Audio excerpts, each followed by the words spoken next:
Tenemos el lujo de tener a Facundo Garretón aquí presente en el cierre del segundo día, el cierre del Networking World Summit. Facundo es emprendedor, acaba de cerrar, mejor dicho, de vender la FinTech Argentina, me decías que era la más antigua, Invertir Online, ha sido diputado nacional recientemente un término, y ahora es parte de Eve Life Science, una empresa dedicada a la producción de cannabis para uso medicinal. Residente en este momento en Uruguay, y nos va a hablar de algo con respecto a las megatendencias, o sea, las tendencias a nivel macro que están cambiando el mundo de los negocios, nuestra sociedad, hasta los sistemas políticos. Y la revolución 4.0, que esto suena tan intangible, Facundo nos lo va a bajar como para entender cuáles son las tendencias que se vienen en este nuevo mundo donde está irrumpido a través de la revolución 4.0. Un lujo tenerte acá, Facundo, bienvenido. Bueno, muchas gracias, la verdad que un placer estar acá con ustedes, gracias Gonzalo, gracias Pablo. Y como bien decías, un poco la idea de charlar, ahí les voy a pedir que ustedes me marquen los tiempos, pero la idea era dar un panorama general como emprendedor, y como emprendedor que tiene que lidiar o liderar con una empresa o una pyme, o ya sea empresa chica, mediana o grande. La verdad que tenemos una serie de desafíos que son cada vez más complejos, ¿no? En ese contexto, la idea era charlar y comentar de entender esa complejidad y cómo los emprendedores... hay una frase que a mí me encanta que dice que visión sin ejecución es alucinación. Y los emprendedores siempre tenemos que tener una visión hacia el futuro, hacia dónde queremos ir. Pero para tener esa visión, para mí es muy importante entender qué está pasando en el mundo y tratar de ver ciertas tendencias o megatendencias que están llevando el mundo hacia un lugar, porque si no sabemos hacia dónde va el mundo, es muy difícil desarrollar esa visión. En ese contexto, yo hablaría de tres grandes puntos relevantes, digamos. Primero, el mundo en el que estamos, ¿no? Que es un mundo cada vez más volátil, cada vez más incierto, cada vez más complejo y cada vez más ambiguo. Este concepto de VICA que se conoce, volátil, sabemos, esto cambia todo el tiempo. Ayer veíamos que China anunciaba que iba a prohibir la minería de Bitcoin y las criptomonedas se destruían. El mercado bursátil está volando por el aire con una pandemia en el medio que no tiene mucha lógica. Los gobiernos están inyectando dinero. Entonces hay mucha volatilidad en un mundo, por lo menos Occidente, que se basa en dos grandes pilares, que es la democracia y el capitalismo. Y son sistemas que son fantásticos, nos hicieron llegar hasta donde estamos, sin embargo, están siendo cuestionados. Y están... el sistema representativo per se, la democracia misma, la realidad es que la gente cada vez se siente menos representada por sus representantes. Por lo cual la democracia está siendo cuestionada desde un montón de puntos de vista. Cuando un presidente en cualquier país gana, al menos los 3 meses baja su popularidad al menos del 50%. O sea, es significativo, y lo vemos que en un mundo donde cada vez está más polarizado, en elecciones como estamos viendo lo que pasó en Perú, o la situación de Colombia, o en Chile mismo, ni hablar de Argentina, está muy fragmentado y muy polarizado. Entonces la democracia, por un lado, está siendo cuestionada en un mundo capitalista donde el capitalismo, de vuelta, el sistema fantástico que nos hizo llegar a donde estamos, pero la realidad es que está generando muchísima desigualdad.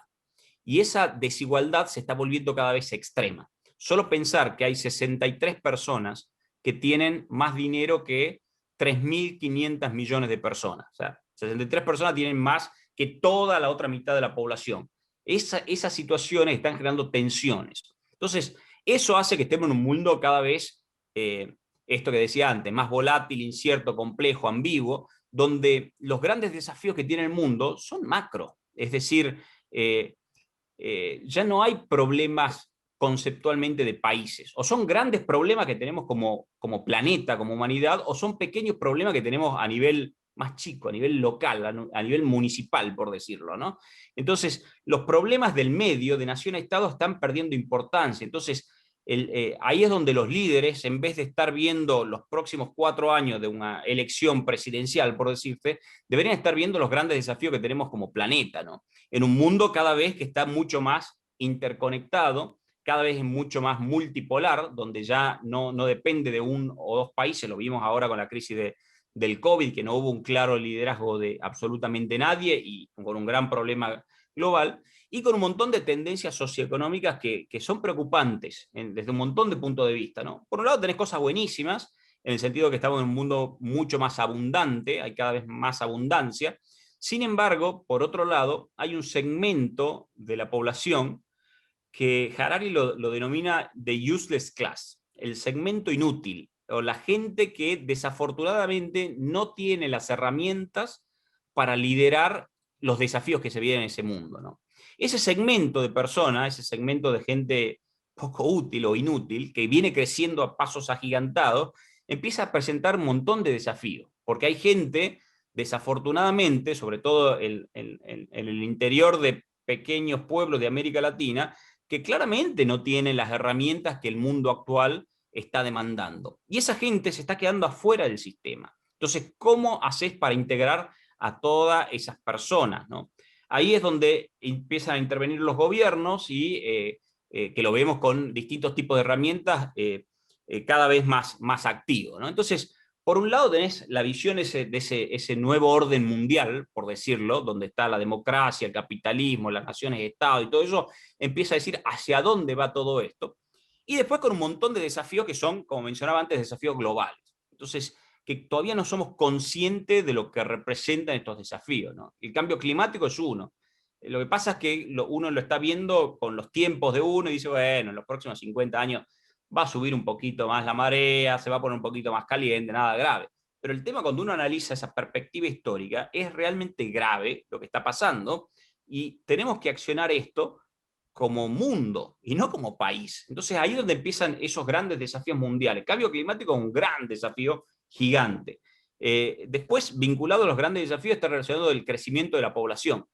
Estamos hablando que en un mundo hoy somos 7.500 millones de personas aproximadamente, y muy pronto vamos a ser, antes del 2050, vamos a ser 10.000 millones de personas en este mundo.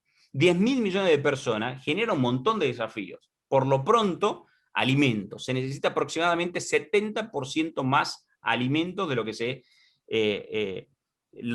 se necesita ahora.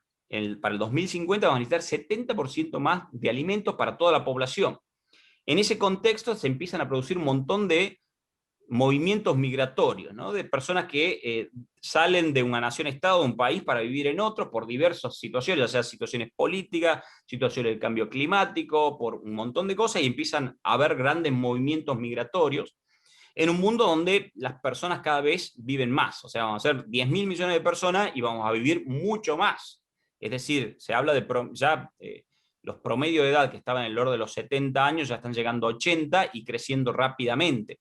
Hoy estamos con un sistema, el sistema jubilatorio de pensiones no aguanta esto. O sea, si llegamos a vivir 100 personas, a 100 años, perdón, y el sistema te permite solamente que vivas hasta los 65, trabajes, y después los otros 40 años, por decirte, no trabajes, no hay sistema que aguante. Entonces el sistema de jubilatorio y de pensiones empieza a tener grandes problemas. ¿Por qué menciono estos desafíos globales? Porque desde el punto de vista de un emprendedor o de un empresario son oportunidades, donde hay que analizar, cuando estamos hablando de esto, decir, ok, sí, crecimiento de la población, y bueno, esto que mencionaba, alimentos, por ejemplo. Alimentos se van a necesitar tanto que empiezan a aparecer un montón de oportunidades vinculadas a eso. No solamente a los alimentos per se, sino qué tipo de alimentos, trazabilidad y una serie de cosas y negocios que están relacionados a todo eso. De vuelta, es muy importante que si lideramos ya sea una microempresa, una pyme o una gran corporación, entender dónde estamos parados. Y ese entender es, ok, estamos en un nuevo orden mundial por un lado, con grandes desafíos globales por otro lado, y por otro lado el tercer punto que es relevante es las nuevas tecnologías que están apareciendo y que están acelerando en forma constante todo ese crecimiento, ¿no? Y cuando hablo de nuevas tecnologías, hablo a ver, 5 o 6 tecnologías que son muy relevantes. Quizás, como sabemos, lo que viene pasando con esta ley de Moore, digamos, los chips, los procesamientos, los microprocesadores se vienen haciendo cada vez más chicos y cada vez salen más baratos. La teoría dice que cada 18 meses duplica su capacidad de procesamiento y el precio cae a la mitad. Eso hace que cada vez se pueda procesar más información. Esa información, ¿de dónde sale? De datos. ¿De dónde salen esos datos? Datos que estamos generando nosotros constantemente con nuestros celulares en forma permanente. Todo eso hace que aparezcan conceptos como la inteligencia artificial, que básicamente utiliza esa gran capacidad de procesamiento por los nuevos chips, y por otro lado, la cantidad de información que se está generando. Estos algoritmos empiezan a aprender por sí solos y empiezan a entender un montón de cosas nuestras que nos entienden más que nosotros a nosotros mismos, ¿no? Entonces, todo el concepto de inteligencia artificial es totalmente disruptivo, replantea absolutamente todo. La robótica también, la robótica avanzada, y cuando digo robótica no hablo del robot, esto que uno ve de Boston Dynamics, estos como animales que se mueven, hablo de cosas más básicas, pero con mayor impacto. Yo soy de Tucumán y siempre me sorprende cuando yo era chico y empezaba la zafra azucarera, donde eran miles de personas que iban a cortar caña de azúcar.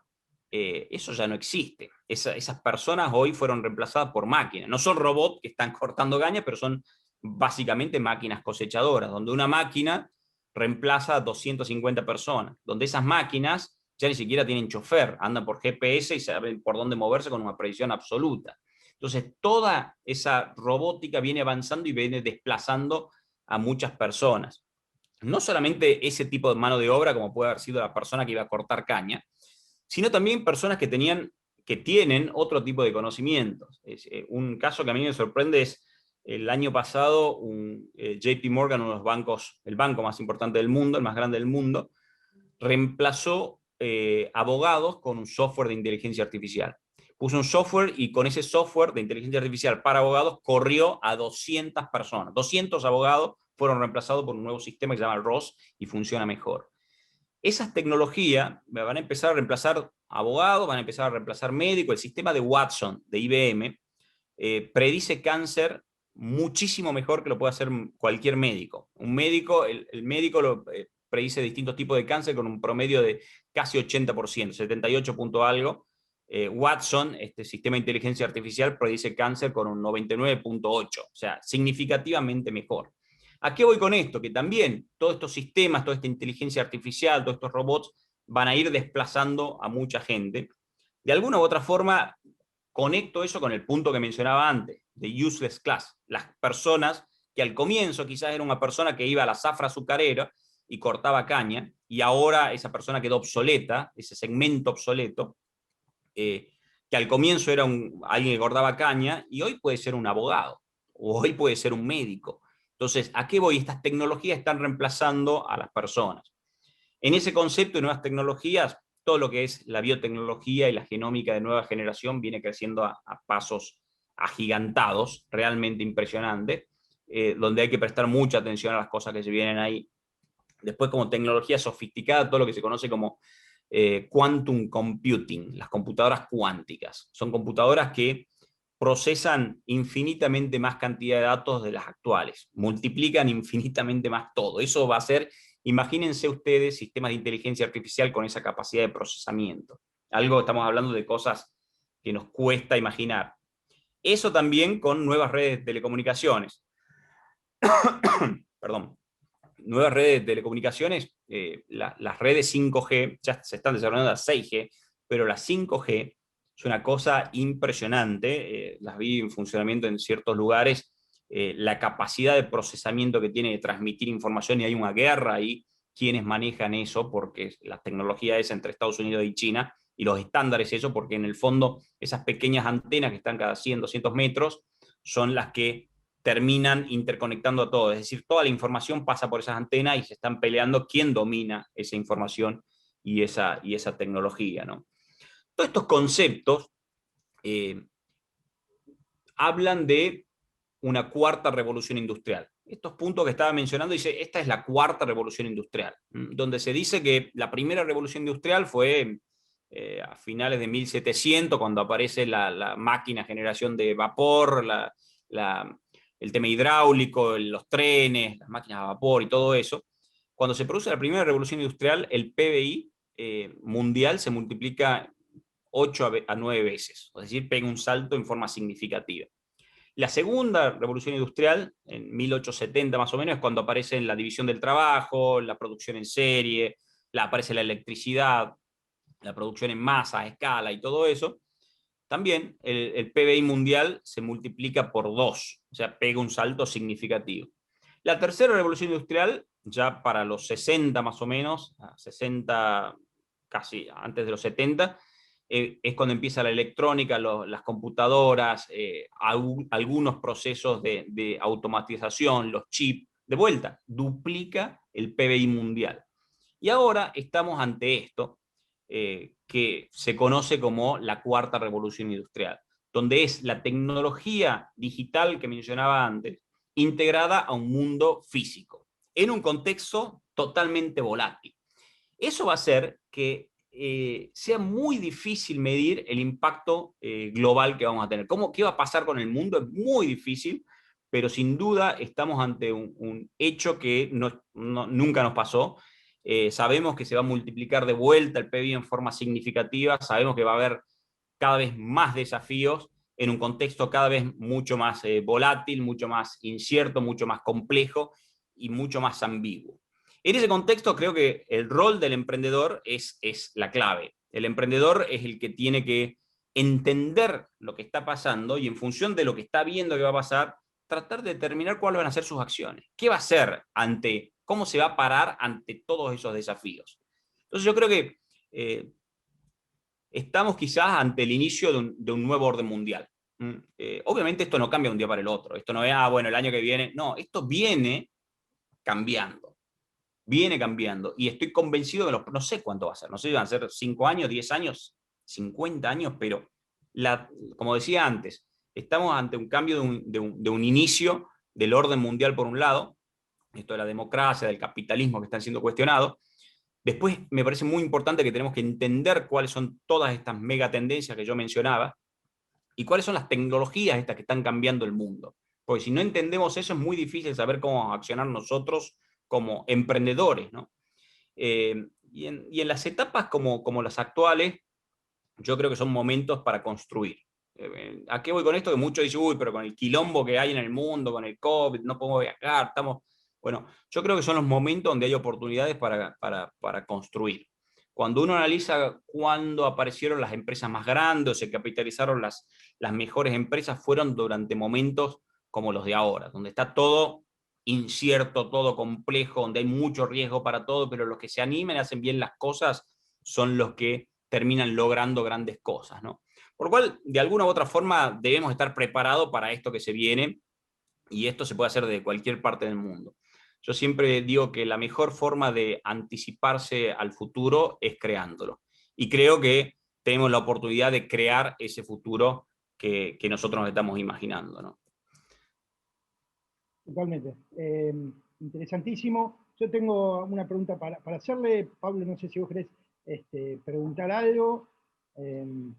Arranco. Dale, hacele vos y le podemos abrir a la sala también seguramente alguna pregunta de los concurrentes, seguramente también. ¿No? Siendo un poco empático, un poco realmente asusta todo este nivel de cambio y digo, bueno, ¿cómo me sumo? Realmente estás hablando de transformación digital, de fenómenos exponenciales, es un gran desafío. Van como dos preguntas, en una es una especie de reflexión a ver qué pensás, y lo otro directamente algo a ver si le podés transmitir a todos los empresarios que están del otro lado, pymes o emprendedores, ¿sí? Una es, bueno, se está reformulando los sistemas gubernamentales de alguna manera. Una de las teorías que había escuchado, porque uno dice, bueno, si han reemplazado un bufete de abogados o muchos abogados a partir de un algoritmo, va a quedar mucha gente desempleada. Una de las teorías, por ejemplo, que tenía Bill Gates era que iba a cambiar, una de las hipótesis era que se podía llegar a cambiar la forma impositiva, que las empresas que empezasen a utilizar inteligencia artificial empezasen a tributar de otra manera para que esa capacidad ociosa la gente estuviese más en la casa y tuviesen algún tipo de remuneración, llamémosle, o de ingreso, entonces que no es tan pavoroso si me toca estar afuera, digamos, si me reemplaza un algoritmo. Primero, un poco ver eso, y después la segunda, te la tiro a ver si querés desarrollar, hablaste de, si no me equivoco, el concepto de useless class de Harari, que queda afuera gente que no tiene ciertas habilidades. ¿Cuáles serían las habilidades que necesitaríamos en el término medio de una pyme para no quedarnos afuera de estos grandes cambios en cuanto a las habilidades necesarias? Está bien el punto, las dos preguntas son buenas. Respecto al primer punto de cómo va a evolucionar esto y qué va a pasar con la gente esta que se va quedando afuera, yo creo que sí, que vamos a un modelo de UBI, algo que se conoce como Universal Basic Income. El Universal Basic Income es pagarle a las personas simplemente por existir. En el sentido que no estamos ante una sociedad de cada vez va a haber más abundancia, no es como al inicio del Homo sapiens que tenía que salir a cazar para comer y vivía menos de 30 años, sino que ahora mucha gente puede estar trabajando mucho menos y vivir dentro de todo con las necesidades básicas cubiertas. Ese modelo va a seguir evolucionando, sin embargo va a seguir aumentando la desigualdad, o sea, va a haber cada vez menos personas que tienen más concentración de riqueza y de conocimiento y de acceso. Y cuando hablo de acceso, está relacionado a esto. Las preguntas más relevantes es quiénes son las personas o las empresas que hoy manejan estas tecnologías. ¿Quiénes manejan la inteligencia artificial? ¿Quiénes manejan el conocimiento? ¿Quiénes manejan la biotecnología? Y básicamente son las personas que tienen acceso y alto poder adquisitivo. Esas personas que cada vez se hacen más ricas, en algún momento tienen que tener un sistema impositivo que de alguna forma, lo que planteaba Bill Gates, y hace un par de semanas en la reunión del G7 en Europa plantearon esto, poner un impuesto global a las grandes fortunas, ¿no? Porque cuando uno analiza las 5 empresas más relevantes de, no sé, Amazon, Microsoft y todas ellas, están distribuidas en el mundo con sistemas eficientemente, impositivamente eficientes, y se eluden muchísimos impuestos y genera mayor riqueza, mayor desigualdad, y eso en algún momento no es sostenible en el tiempo. Entonces ahí es donde van a aparecer conceptos como Universal Basic Income, que básicamente son los planes sociales, de alguna u otra forma. Le pagas a la gente que no tiene capacidades o no tiene acceso o no puede llegar, y se le paga un sueldo simplemente por existir, digamos, ¿no? Yo creo que ese es un modelo que se va, no hay muchas opciones al respecto. Hay tecnologías, hay cosas que se están haciendo al respecto interesantes para otra charla. Así que yo creo que es medio inevitable eso. Y por otro lado, respecto a cómo no quedar obsoleto dentro de ese user class, bueno, un poco lo que decía antes, digamos, por un lado, entender hacia dónde va el mundo, entender esto que estamos charlando, participar de este tipo de cosas para mantenerse todo el tiempo actualizado. Si uno se mantiene actualizado y va viendo hacia dónde va, creo que tiene más posibilidades de acomodarse respecto a los desafíos que se vienen, ¿no? Para mí eso es muy importante. Y por otro lado, hay ciertas cosas muy relacionadas a lo humano que van a ser muy difícil de reemplazar. Es decir, todo lo que está relacionado con la generación de empatía, el vínculo, el afecto y todo eso no se pueden reemplazar fácilmente.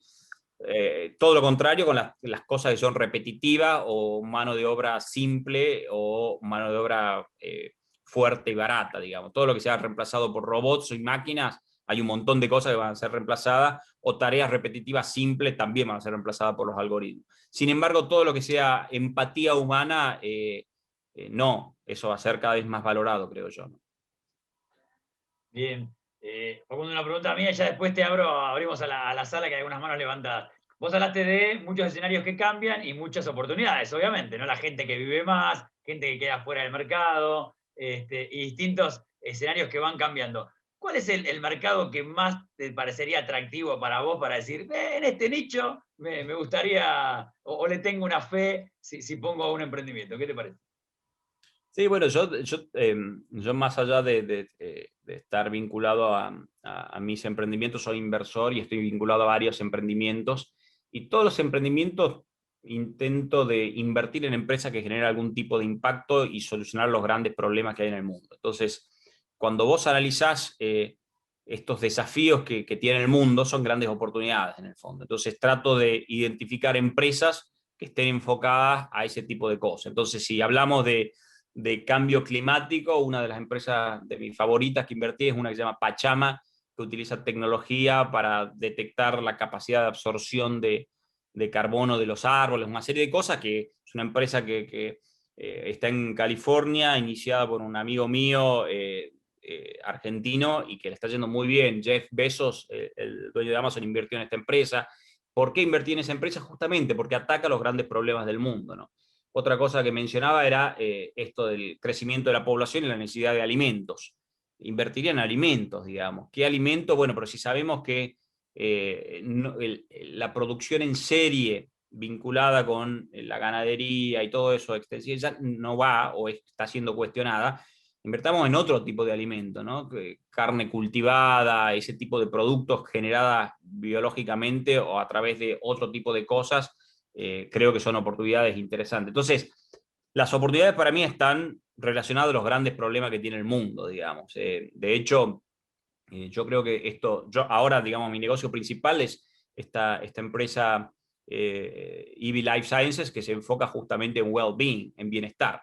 ¿Por qué? Porque creo que cada vez más hay una demanda de bienestar, porque estamos muy, muy alterados, muy en shock por todo lo que está pasando, ¿no? Esto no hablo solo del COVID, sino hablo de este contexto mundial y toda esta volatilidad que estamos viendo. Y yo creo que el bienestar, cada vez más personas van a estar buscando ese bienestar y no saben cómo encontrarlo, y creo que hay oportunidades en ese lado, ¿no?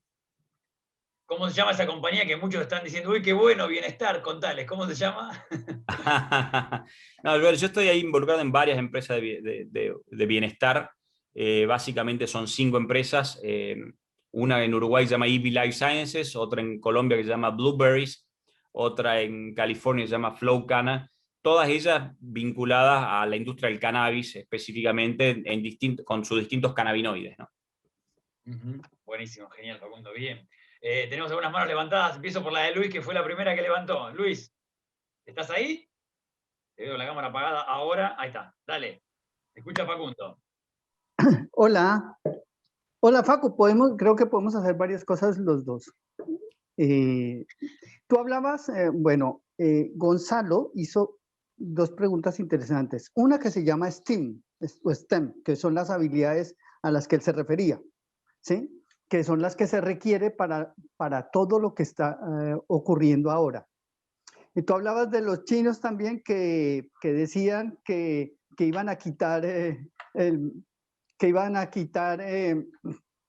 digamos, se habían transformado en una ciudad, en un país ellos prácticamente, para manejar todo lo que la gente piensa que es el Bitcoin, pero realmente son las criptomonedas, ¿sí? Pero supongo que muchos acá tienen un ordenador fijo y tienen una torre, ¿sí? El problema es que esa torre multiplícala por 1 millón de torres. Para ser tú una persona que trabaja con criptomonedas y que eres un minero, pues tendrías que tener un montón de torres. Pues las nuevas torres tienen el tamaño de la pila de la batería de tu teléfono. Las nuevas y más pequeñas. Entonces, va mi enfoque a la pregunta, Facu. Sabiendo toda esta evolución tan rápida, ¿a dónde puede llegar el mundo en 3 años y en 5 años, más concretamente? Gracias, Luis. Bueno, ¿a dónde puede llegar? Depende de qué quieras medir. Sabemos que por lo pronto la población va a seguir... Digamos América Latina y Iberoamérica. Sí, bueno, yo creo que América Latina tiene una oportunidad de convertirse en este concepto de granero del mundo, teniendo en cuenta la demanda que hay de alimentos en el mundo, sobre todo de Asia, principalmente China, India y ciertos países asiáticos que vienen creciendo en forma significativa. Yo creo que América Latina podría proveerles alimentos, sobre todo proteicos. Estos segmentos poblacionales de Asia vienen evolucionando de tal forma que cada vez necesitan más proteína, por lo cual ahí hay grandes oportunidades para América Latina. No veo a América Latina evolucionando en forma significativa con tecnologías de vanguardia, más allá de los casos, los unicornios que conocemos de América Latina y todo eso. no veo que haya cosas realmente disruptivas a escala, es decir, no veo que surjan de acá grandes proyectos. Muchos desafortunadamente son de América Latina que emigraron a otros países más desarrollados, a la zona del Silicon Valley, y empezaron otros tipos de proyectos de gran escala, digamos, ¿no? Pero yo creo que América Latina va a ir evolucionando hacia ese segmento, sin embargo, con poco valor agregado. Yo creo que estamos viendo que lo vulnerable que es toda América Latina con este contexto de COVID, ¿no? Donde la mayoría de los países está saliendo y América Latina está realmente complicada, y el caos político que representa, por lo cual no soy optimista con América Latina para el corto plazo, los 3 años, 5 años, no soy optimista. Facundo, buenísimo. Vamos, preguntas concretas, chicos. Vamos. Jennifer, que tenés la mano levantada. Hola Facundo, ¿cómo estás? Encantada. Mi consulta es más del orden tip y no tanto información y dato. Y teniendo en cuenta tu experiencia o el camino que vos hiciste, en mi caso yo me especializo en lo que tiene que ver con habilidades blandas, empatía, comunicación. Entonces, en este tránsito, al menos yo me considero en esta bisagra, de cara a lo que contaste, a esta perspectiva que tenés, yo, por ejemplo, no veo el tema de utilizar un bot o inteligencia artificial. ¿Por dónde podríamos ir, a modo de tip o desde tu visión, los que nos dedicamos a las habilidades blandas para poder insertarnos dentro de lo que se viene?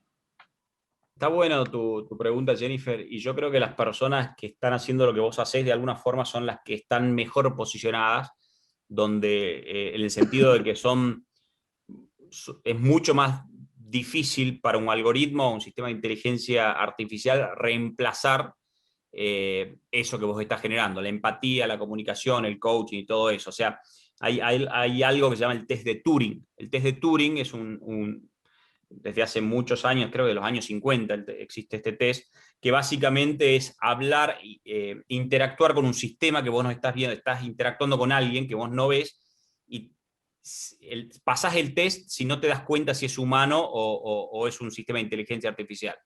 Hay varias películas que están buenas al respecto, y yo creo que estamos muy cerca de pasar eso. O sea, todavía no, en el sentido que todavía te das cuenta si es, como decía, chatear con un bot es absurdo, todavía es muy básico, es malísimo, no te da todo lo que necesitas. Sin embargo, muy pronto no nos vamos a dar cuenta si es un humano o es un algoritmo. Yo creo que ahí justamente las oportunidades van a estar relacionadas a eso. Alguien les tiene que enseñar a esos bots, digamos, ¿no? De algún lado tiene que aprender y tratar de detectar eso. Creo que hay oportunidades interesantes para desarrollar. Bien, buenísimo. Mira, Andrés justamente tiene experiencia en esto, así que algo te va a preguntar. Andrés, dale. Hola, ¿qué tal? Bueno, yo justamente soy creador de personas virtuales, pero no quería hablar de eso. Estamos haciendo la próxima evolución de los idiot bots, los stupid bots. La pregunta es la siguiente. Yo he dado varias conferencias sobre inteligencia artificial, y la visión de que la inteligencia artificial va a reemplazar a la gente me preocupa poco, porque en realidad siempre existió lo que llaman la destrucción creativa, ¿sí? Dentro de lo que es la destrucción creativa, lo que pasó es que se aceleraron los tiempos, y creo que la manera de solucionar esto es apostar a la enseñanza. Es decir, hacer que la gente no sea obsoleta porque entre en un ciclo de aprendizaje constante. No sé qué opinás vos al respecto, porque yo creo que no hay que dejarse fascinar, y el punto que me preocupa es el siguiente. Las pequeñas empresas, como en el caso la mía y muchas otras que he visto sucumbir, han sucumbido ante la presión de los gigantes tecnológicos. Las FANG, ¿viste? Las 4 grandes 5 empresas, yo les llamo los 4 fantásticos. Y lamentablemente el resto del planeta se alinea en la consumición de productos freemium, con lo cual vos terminás exterminado con productos de primerísima calidad, cuando vos tenés un gigante que se mueve con pasos a alta velocidad, porque estos tipos tienen una velocidad de cambio que es brutal, y te quitan las posibilidades de crecer. ¿Qué recomendás? Yo te digo, tengo ganas de irme a la mierda de Argentina, porque acá nadie es early adopter, la mayoría miran al norte y tratan de comprar Made in Europe o Made in USA. ¿Qué opinás al respecto? Está bien el punto. Respecto al primer punto, Andrés, coincido con vos. Siempre que hubo saltos disruptivos en lo tecnológico y era el gran temor que se iban a reemplazar a las personas, Nunca es un reemplazo total, pero lo que estamos viendo es una aceleración de esa sustitución de personas, ¿no? Eso por un lado. Por otro lado, coincido con vos, que la única forma con esto ya no es el modelo que existía antes de, bueno, estudio el primario, el secundario, hago la universidad, capaz hago un posgrado y se acabó, no estudio nunca más. Eso ya no existe, digamos. Mi hijo todavía tiene 18 años, empezó la universidad este año, y seguramente va a tener una cantidad de empleos muy diversos, y se tiene que estar preparando de forma constante, no queda otra. Yo siempre cuento, mi abuelo tuvo un solo laburo en toda su vida, mi viejo tuvo 2, yo ya tuve 5, mi hijo es muy probable que tenga por lo menos 20 trabajos, y de esos 20 trabajos es probable que 10 no se hayan inventado aún. O sea, y para vivir en un mundo así no te queda otra, como bien decías vos, que estar preparado y actualizando y todo el tiempo estudiando y estando encima de eso. No queda otra. Y respecto al segundo punto de las grandes corporaciones, un gran tema súper complejo. Coincido con tu perspectiva. Estas empresas están dominando el mundo. Lo que estamos viendo, la diferencia entre Asia, entre Oriente y Occidente, mejor dicho, es que Oriente a esas tecnologías, a ese control, a ese involucramiento y todo eso lo están haciendo, en China específicamente, el gobierno. Claro, el Estado. Tremendo. Exacto. Mientras que en Occidente lo están haciendo las empresas. Pero es que para mí no es sostenible, como bien decía, esto lo padeces vos en carne propia, como miles de personas más, no solamente empresas, sino nosotros como usuarios, que nos terminan manejando esos algoritmos creados por estas personas o estas grandes corporaciones, terminan dominando nuestras vidas, ¿no? Y es un gran desafío cómo se regula eso. Desafortunadamente, no creo que los gobiernos tengan las capacidades para regular eso, no lo entienden. Ahí eso me lleva al concepto de cómo regular los algoritmos. Es un gran tema y una gran discusión súper compleja. Le querían poner un impuesto al algoritmo. Yo estuve en varias reuniones gubernamentales en Argentina que me fui de vergüenza. Me dio vergüenza ajena lo que los tipos que se jactan de legisladores son capaces de inventar sin tener conocimiento de nada. Unas bestias peludas. Es tremendo. Yo padecí eso en carne propia.